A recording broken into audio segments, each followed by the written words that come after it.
So we appreciate the time that you're taking to address some of the issues and questions that we have. The format of this is fairly simple. We just like to give you the chance to give an overview on some of the latest and greatest in the county with regard to what you do, and then I know there'll probably be some questions afterwards. So I envision a Q&A format, if that's all right with you. Absolutely, happy to do whatever it is that you need me to do, and I Well, appreciate the opportunity to be here and speaking to your members again. Well, thank you very much. So, we'll go ahead and turn over the floor to you, give you a chance just to kind of give us an update on what's going on, the latest and greatest. And like I said, I'm sure there'll be questions from the attendees. Right. Thank you, Louis, and good morning to everybody from the Greater Downey Association. It's great to be with you again. Always appreciate the opportunity to share what's going on in my office and in the county. So let me start off by reiterating something you probably heard me say before, but the real estate professionals are really one of the most important constituencies of my office. We're in the same business.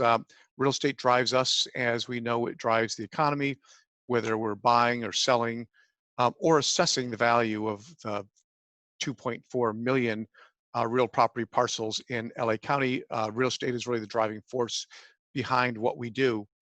As you've heard me discuss in the past, if you haven't, I'll reiterate, we've created a special section on my website just for real estate professionals. If you go to the assessor.lacounty.gov, there's a tab titled Real Estate Professionals Toolkit on my main page, where we periodically will update it with the latest resources and information on the COVID situation. But there's also a lot of other details on there that we provide to do one of two things. One is to help keep you informed as professionals, to make you a better educated and better informed realtor. But secondly, we put information on there that we think will be useful to you in sharing with your clients. And you're welcome to use anything that we post to clip and paste and use it in your marketing materials as well. That helps us get important messages to consumers, and hopefully makes you look a little bit better in your job by being maybe knowing some things that your competition may not. Now, I do try to put some humor into these speeches when I can, and you've probably all heard me talk about how I am not the tax collector. Right. There's the other guy with a really intuitive title who's called the tax collector. He collects taxes. I'm just the assessor. But we're here today to talk about COVID-19 and how it's affecting our professional lives as well as the economy. It's both serious and unprecedented for all of us. So the truth is, we just don't know at this point how COVID is going to ultimately affect the market. We do see indicators, however, such as there's a recently published report showing that California home sales have dropped about 26.6% in April compared with the previous month, while year-over-year sales were down over 30%. However, the same data also shows, and again, there's not a lot of data to judge us on, but data shows that home prices in LA County experienced a very modest gain, with the median single-family home increasing about 3.8%. Although the number of transactions have been so few, it's difficult to tell, but it was an interesting statistic nonetheless.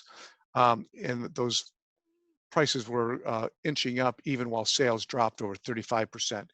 But again, the way we do our job, we look backward to see what type of transactions have taken place in order to determine what's happening. And the short-term numbers can be very deceiving. So as you might imagine, we are anticipating that there's going to be a number of impacts, since local government is primarily funded through sales and property taxes.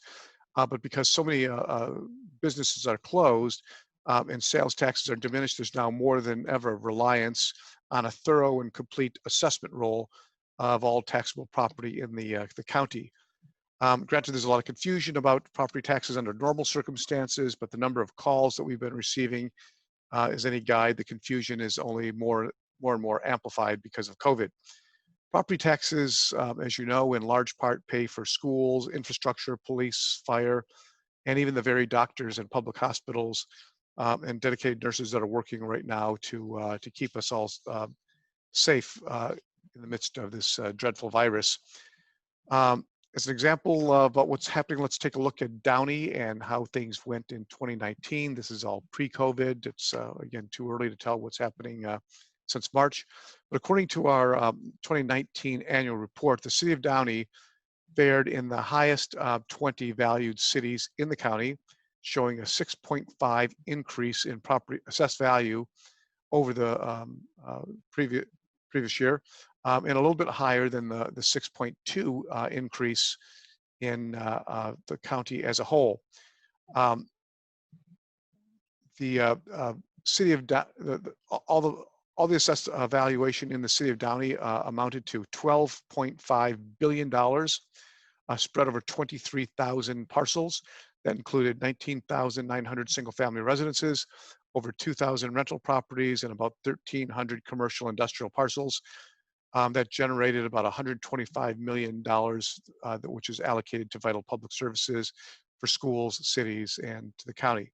So you can see how important it is that the assessor complete an accurate and timely assessment role.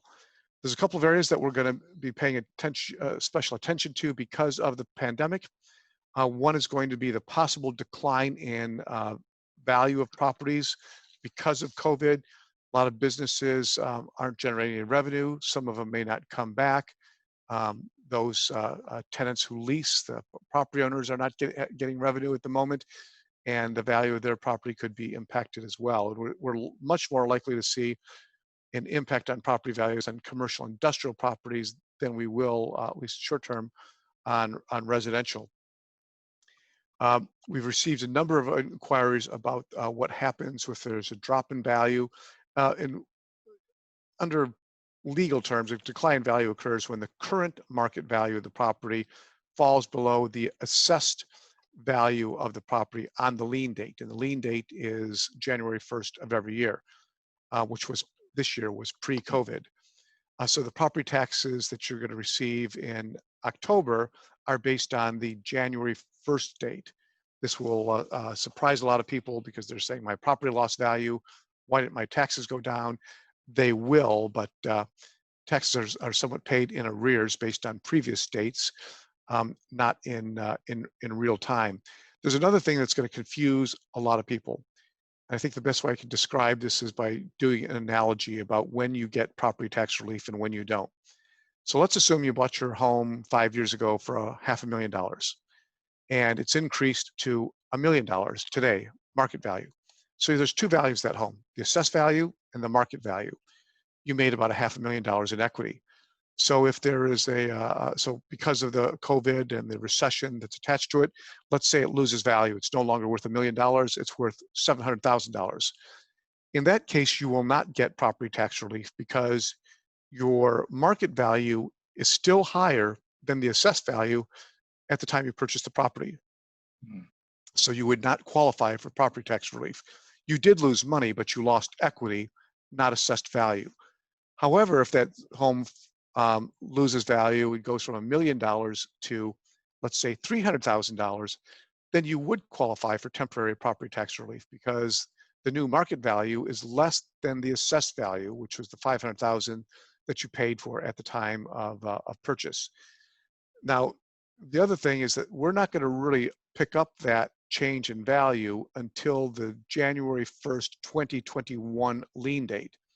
So if your property is losing value today, that is not going to be reflected in your 2020 tax bill. It'll be in your 2021 tax bill. That will be somewhat incongruous to a lot of people, but everything that we do, everything that the treasurer and tax collector does is based on specific dates, and the operative date is the lien date, January 1st. That's the date that determines your property taxes for the year. So again, we just don't have enough data to give you any indication of what's going to happen in the market. We expect that there will be some diminishment, but we're going to need a whole lot more transactions in order to measure what we think is happening in the economy. If you do, you can submit an application for a review of your property value if you think it lost value. The next filing period for what's called a decline in value or Proposition 8 review It opens on July 2nd and closes on November the 30th.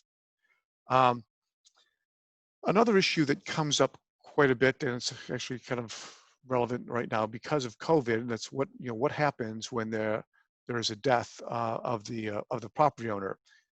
There's a number of things that need to be done. Otherwise, the heirs or the estate could end up being reassessed and getting supplemental tax bills. If you're the heir of the property, you're inheriting it from your parents, and you know that you're not supposed to be reassessed, or that you can inherit that lower tax base. There are certain things you have to do. If you don't do it, you will get a supplemental tax bill. The most important one is, under California law, you're required to notify the assessor's office within 150 days upon the death of a property owner. There's a form, it's on our website, it's called the Change in Ownership, Death of Real Property Owner. If you fail to file that within 150 days, you could be subject to a 10% penalty. We usually don't apply those because the truth is probably 90% of people don't know that they're supposed to submit this form. It usually gets people in trouble when they're inheriting property from their parents, because in those cases you have to file not only this form, but you have to file another form called Proposition 58, or parent to child exclusion. Failure to file these things will lead to an increase in your property taxes. I'm hoping that I can convince all of you in your marketing efforts that maybe you put a blurb saying what to do in the event of a death in the family. File this form. If you're inheriting the property, file Prop 58. If you fail to do those, we can usually untangle them later on, but you'll probably be forced to pay the increase in taxes, and then wait months at times for us to reconcile the changes before you get your money back, and we apply the proper value to the property. These are not automatic things. We don't know that there was inheritance from parent to children if these forms are not filled out. There's another issue that's come up a lot, and that's particularly important to small businesses, but applies to all businesses. You may know that in addition to assessing real property, we also assess what's called business personal property. That's furniture, equipment, and machinery. Think of your office furniture and computers. If the collective of all of your furniture and machinery and equipment is valued at $5,000 or more, you're required to fill out a business property statement and pay property taxes on that equipment. The filing deadline was May the 7th for filing that annual business statement. The governor did, at the request of assessors, extend that deadline to the 31st, which is coming up in just a few days. And you could file up to the 31st without incurring any penalties. However, at the moment, I don't have the authority to waive penalties for property statements that are filed after the 31st. The tax collector, who is responsible for collecting taxes, also does not have the ability to change the date in which taxes are due, but he does have the authority to waive late penalties for property taxes, and has indicated he will do so both liberally and generously for anybody who was impacted by COVID and who files a waiver request at its website. Again, that's the Treasurer Tax Collector's website, which is ttc.lacounty.gov. If you did not pay your property taxes on time, you're worried about a late payment, you can apply for a penalty waiver. The waivers will not be automatic, you'll have to apply.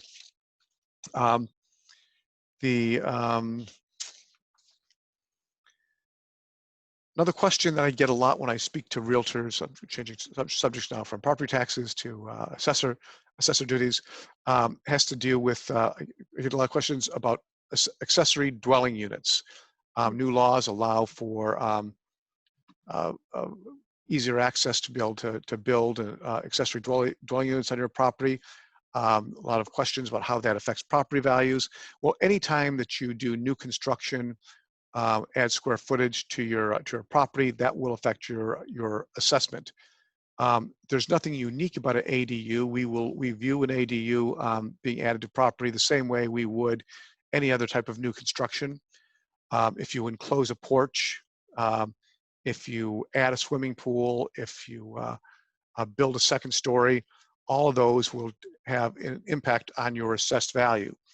One, it's important to note that we do not reassess the entire property when there's new construction. We only assess the additional new construction, usually based on square footage. We also apply a different valuation methodology to new construction than we do to the transfer or sale of a home, which is usually based on the market value. For new construction, we use a cost approach to determine that value. So it is a reassessable event. The city, or wherever you pull the permit for the accessory dwelling unit or for new construction, they'll send us copies of those permits. Generally, you'll get a letter from us asking us some questions, which will help us determine whether that construction is reassessable or not. So a few other things that are helpful in the midst of COVID when people aren't working and money is at a premium. Wanted to emphasize some of the savings programs that we manage. I'm sure you've heard me talk about many times in the past about the homeowner's exemption. Anybody who owns a home and uses it as their primary residence automatically qualifies for the homeowner's exemption. It will reduce your assessed value for tax purposes by $7,000. It's a $70 annual savings. I know it's not a lot, but if you're not working right now, I'm sure that any savings would be appreciated. About 30% of all homeowners in LA County do not apply for the homeowner's exemption, primarily because they don't know about it. I would encourage you to, in your email or direct mail marketing, remind people about the homeowner's exemption. If you're closing on a deal, tell the escrow officer to, the closing officer to give your buyers or sellers a copy of the homeowner's exemption and have them fill that out at the same day that they're closing so they can start saving right away. Everybody likes to hear about how they can save money, and you could be doing us a great favor by helping spread the word. Obviously, we have a few other programs to help save money. We've talked a little bit about the parent-to-child exclusion. There's also, in some cases, a grandparent-to-grandchild program. There's veterans exemptions, a senior replacement dwelling where you're allowed to take your lower base year to a new property as long as it's equal or lesser value.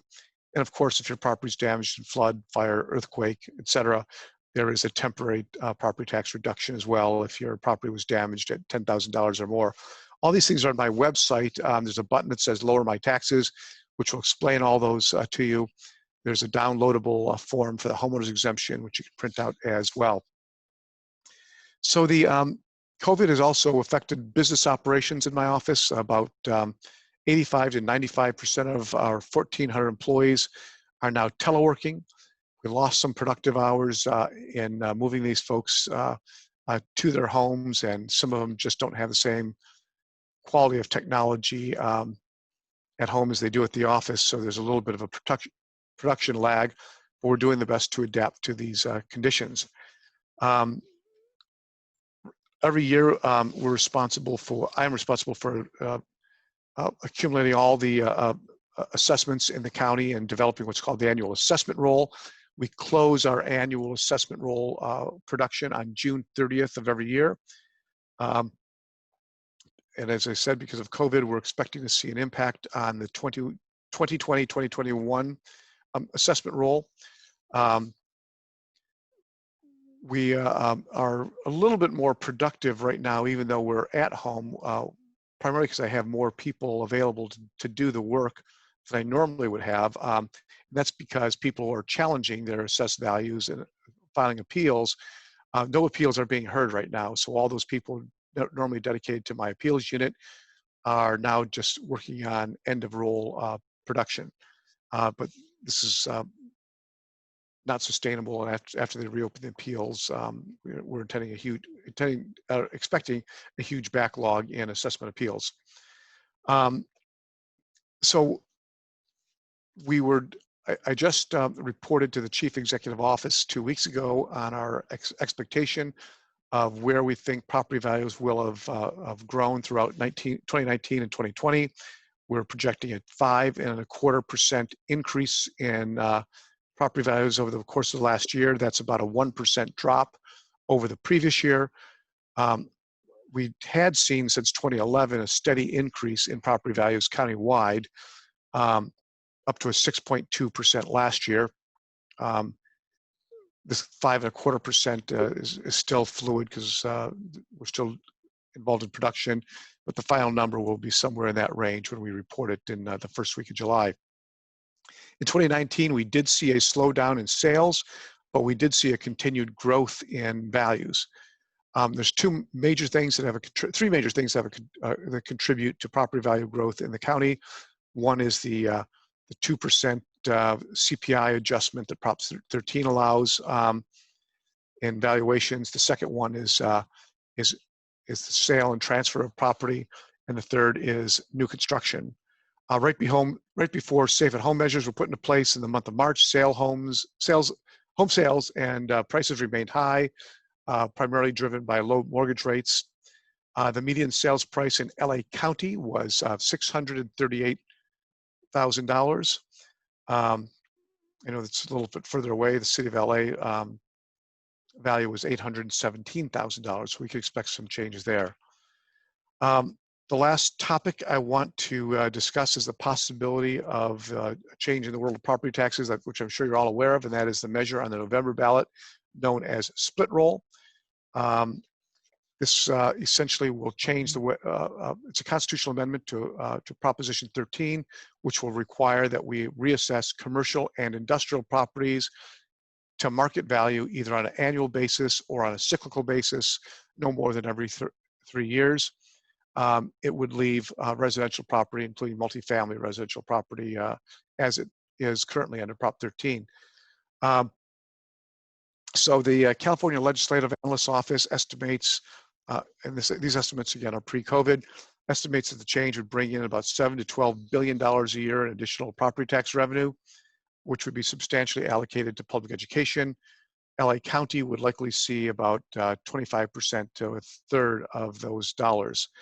If implemented, it will be implemented by county assessors primarily.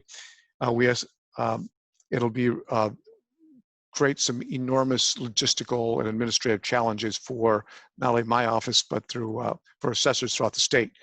Just to give you a few statistics that might help clarify that, there's about 180,000 properties in LA County, of which 140,000 of them we estimate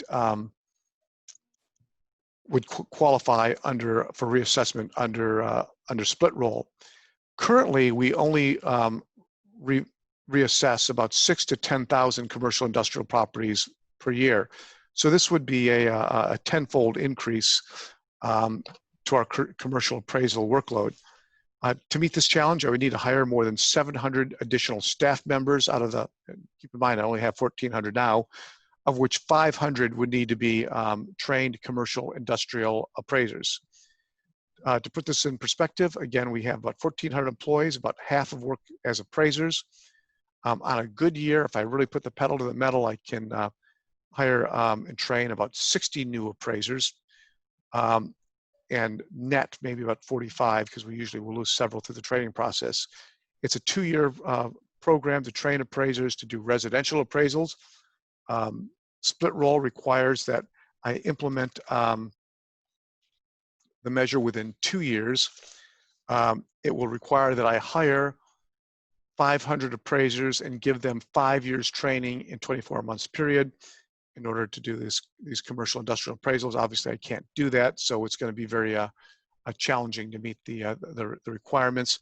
We're looking at a cost increase to my department of about $200 million in the first year and about $150 million on an ongoing basis. My current budget is about $180 to $190 million.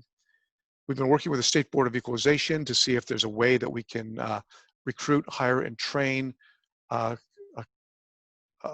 government appraisers outside of my office. Currently, it's done in-house. I simply won't have the capacity to do that under split roll.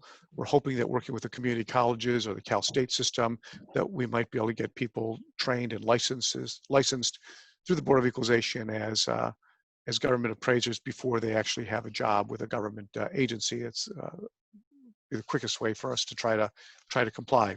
Assessor, Yes. may we ask a couple questions? Yeah, I'm pretty much done, so I'll stop talking. I think I've gone on for a long time. I'm happy to answer your questions. Okay, David wants to know what impact will this have on the current sensitive real estate market, and how will it affect new purchases? And then I'll unmute you, Rudy, to ask your question. Well, I think it's any time that there's a dramatic change in the market, it will impact market behavior. The thing we know what's happening right now, and I think there's a lot of economists who are stating that with unemployment where it is, with buying power being reduced, that we're actually not in a recession, that we're actually in a full-fledged depression. So we know that a lot of businesses that rent commercial space are closed right now. They're not generating income. Their employees are not buying things because they don't have income. Their landlords are not getting rent because their tenants don't have income. All of those things will affect the real estate market. It stands to reason that it will affect it negatively.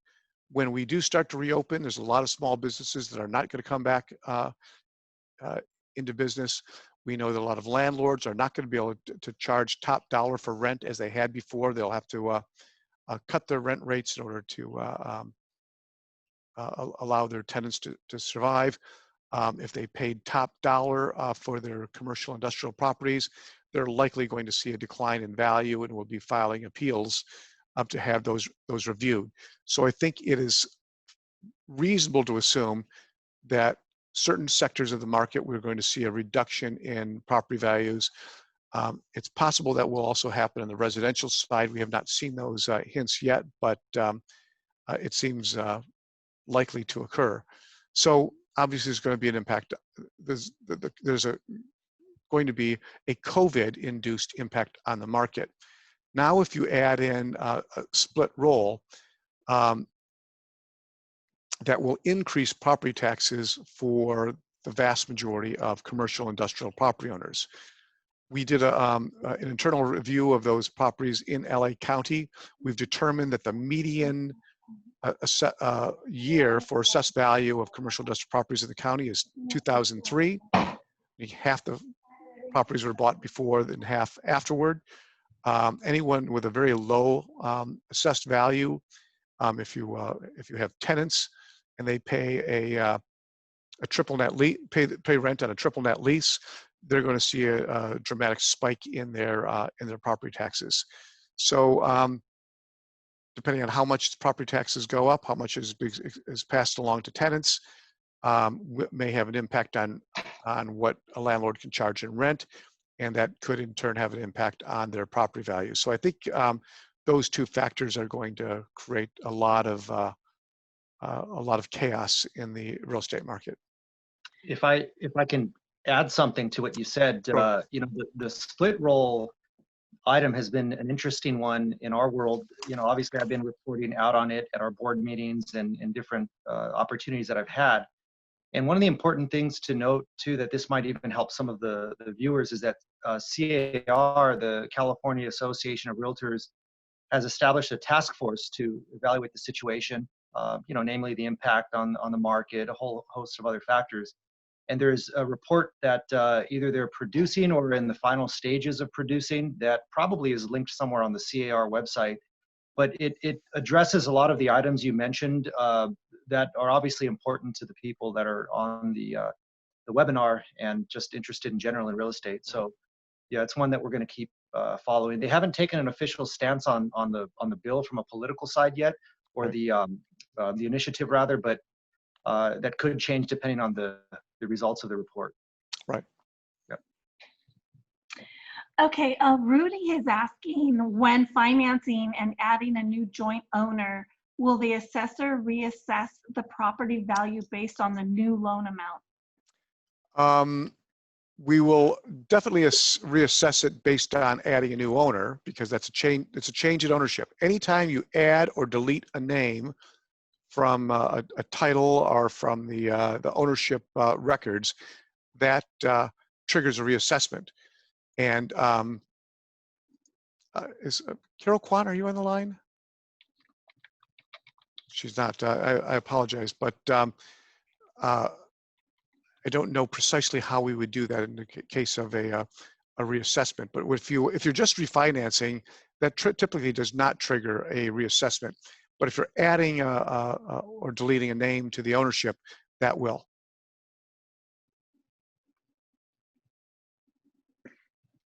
But the Would exactly anyone else like to ask a question?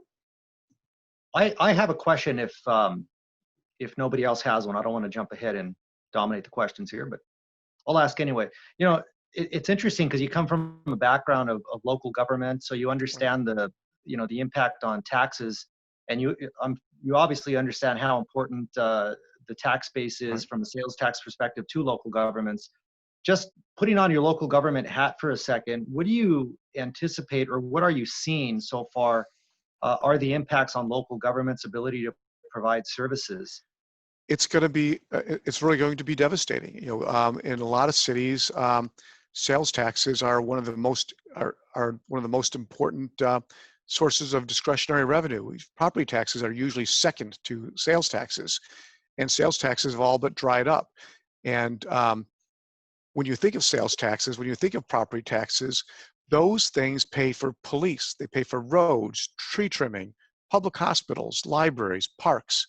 And right now, local government, including in the county, we're going through exercises on reducing our budgets by going through exercises on 10, 15, and 20% cuts. We're talking about curtailments, which is a government word for layoffs. It is right now is a time when people, when the public is struggling and they're more reliant on government services now than ever, and government is now in a position we're going to have to be reducing those services. So the roads that you want fixed are not going to be, are going to take even longer to get fixed. The parks that you want to be open may not be open. The employee you want to answer your phone may not be there to answer the phone. It's going to be really challenging for the next.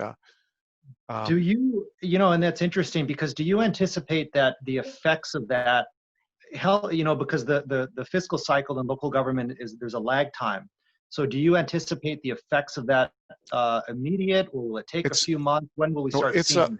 It's immediate right now. There's immediate cash flow. The reduction in sales taxes. Sales taxes come in a more regular basis to municipalities, and there is property taxes just came in a huge wave just this past April the 10th, but there was a huge void in local government because of sales taxes.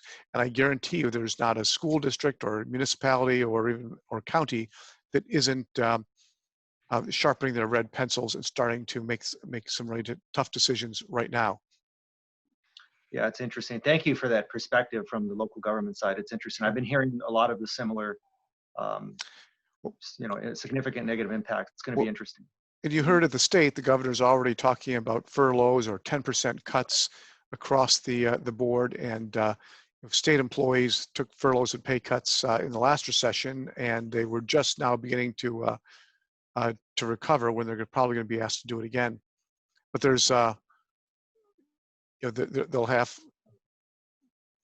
government's going to have to tighten their belt because the only other choice available to provide these services is to increase taxes, and I think that'll be a very difficult decision right now because members of the public don't have, if you're not working, if you don't have revenue to pay for the basics, it's going to be even more difficult to have to pay more in taxes.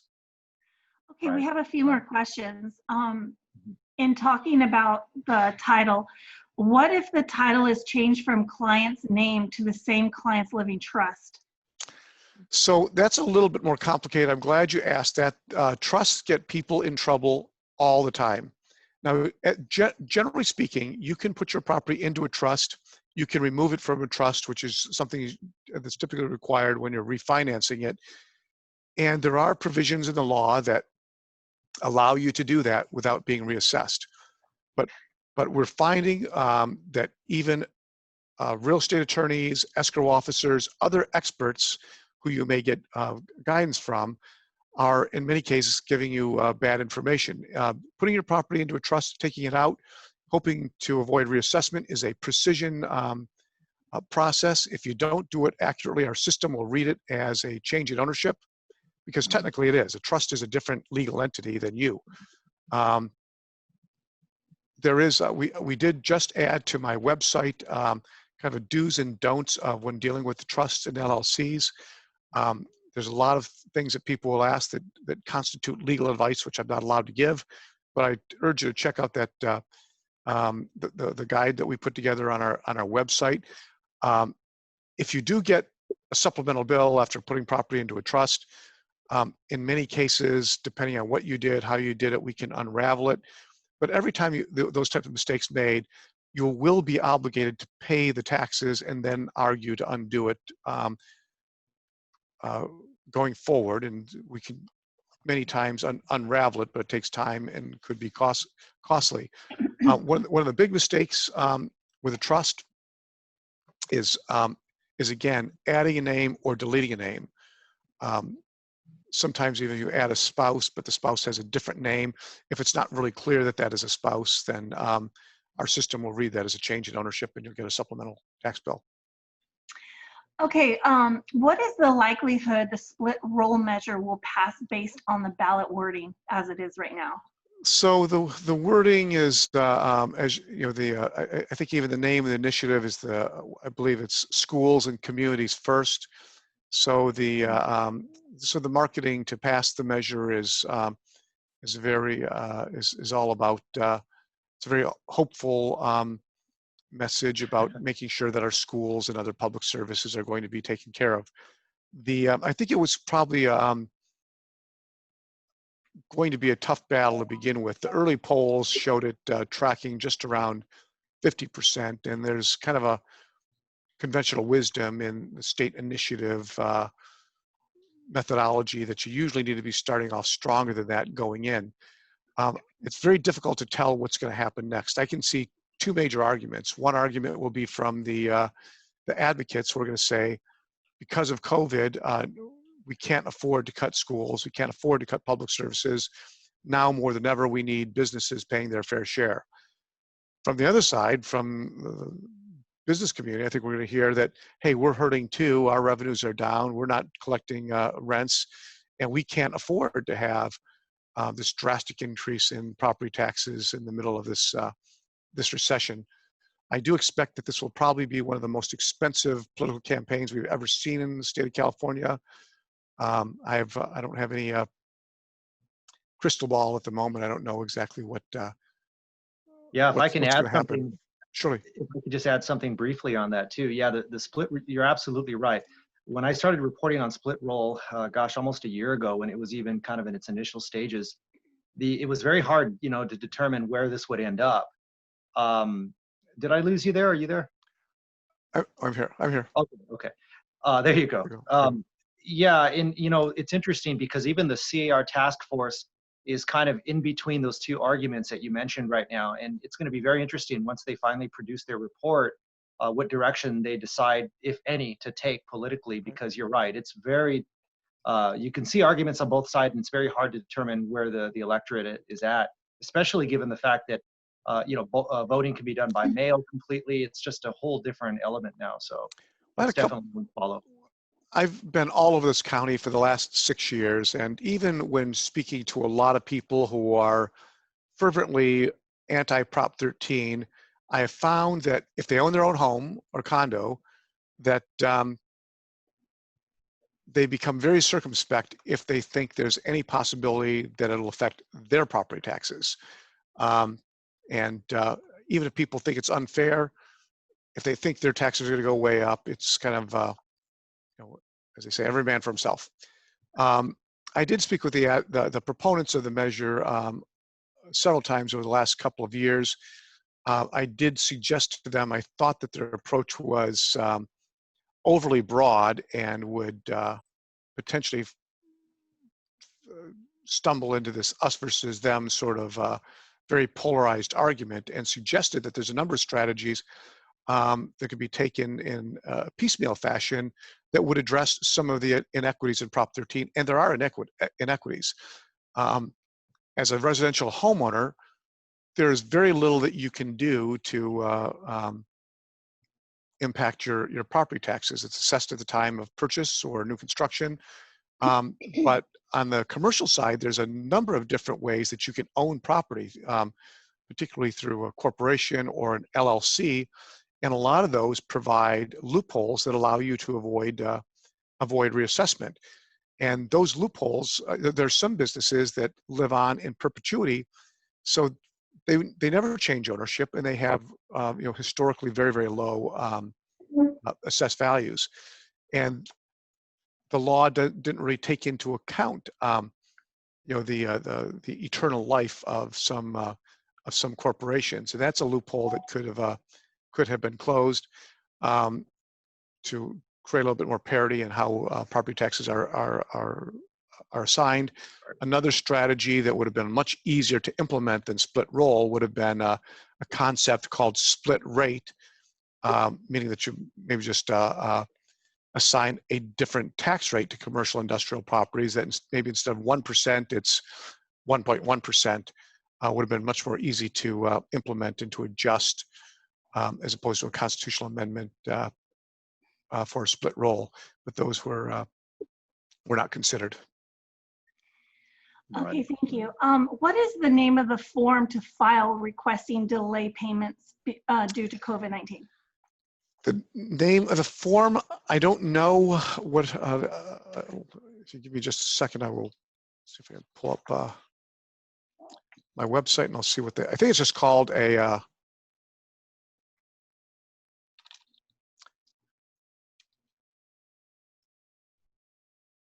it is called a penalty cancellation request online. And again, you want to go to the website for the tax collector, which is TTC, short for Treasurer Tax Collector, .lacounty.gov. And right on the splash page, it says, click here to request a penalty waiver. And I will put into the chat room that website. Along the lines of that question, I was going to ask that similar question. Is there a section on the website, either yours or the tax collectors, where it talks perhaps about all of the deadlines that have been extended and what to do? They're all on the website. You can I'll put them both in there. Okay, great. Thank you. Okay. The next question, maybe I can make sense out of this. Homeowners who are doing the forbearance, will that affect their property tax for those who have impound accounts?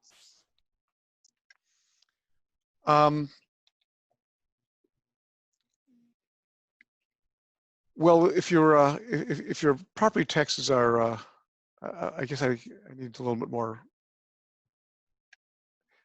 I guess I'm not quite sure on what the question is. Yeah, she herself hoped that it made sense. Let me go to another one. So your taxes are treated the same. They're just paid through through an impound account. But if there's but no, there's nothing special that will impact you. But you can't get a penalty waiver because your taxes are already being paid. Okay, hopefully that answered your question.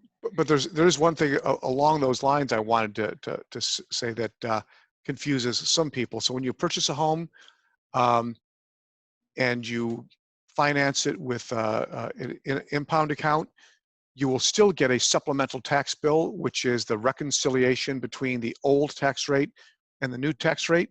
Your impound account does not address that. Some people think all that's been reconciled through escrow and the impound account. It is not. The supplemental tax bill in the first year you buy a property, you have to pay that separately.